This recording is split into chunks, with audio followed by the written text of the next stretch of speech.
So this morning I'm out on a run,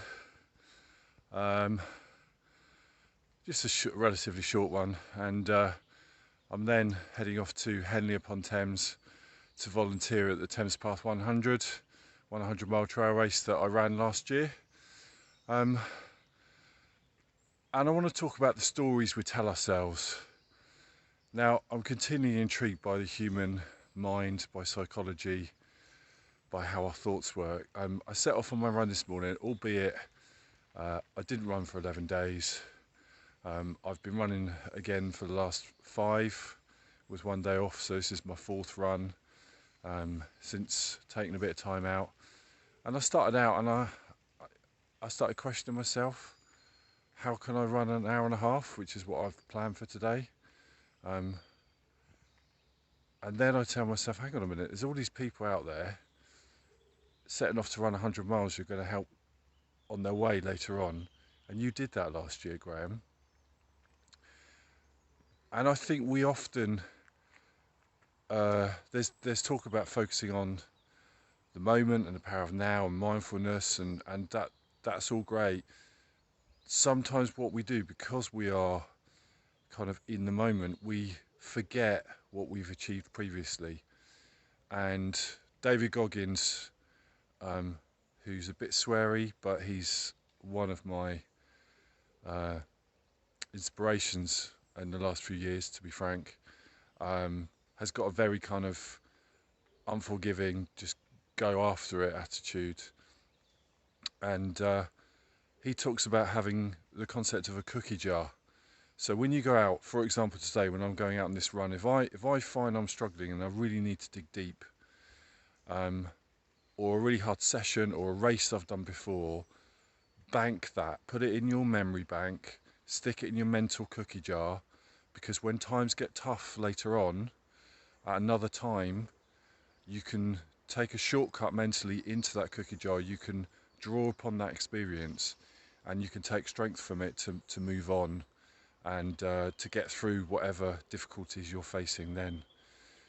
And a great example of that for me would be after I completed my first 100 mile race, the South Downs Way 100 in 2015,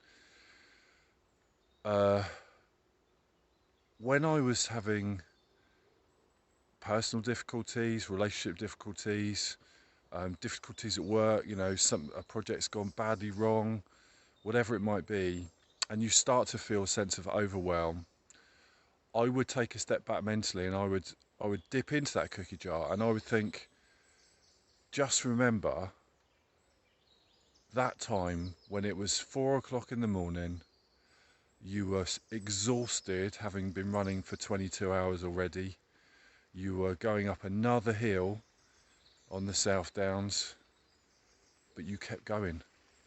You really didn't want to keep going, but you kept going and you got it done.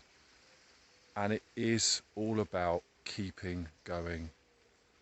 Reset, reflect, dip into that cookie jar, but we need to think about the stories we tell ourselves. If we tell ourselves I can't, then we won't. If we tell ourselves I can't do that yet, fixed versus growth mindset, we're on our way. So I never signed up to I signed up to my first 100 mile race only when I mentally felt I will do this.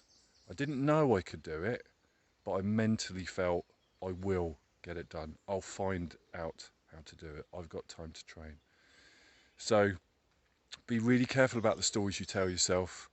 No doubt when I'm volunteering today, I will hear some of those stories come out of the mouths of some of the runners who are questioning their ability to get it done, and I will be doing my utmost to reassure them and give them assurance that if they just keep moving forward, they're one step closer to the finish.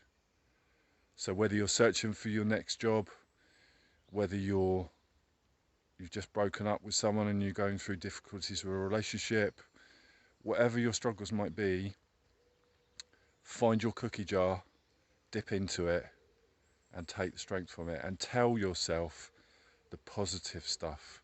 You can, you will, you'll find a way. Onwards.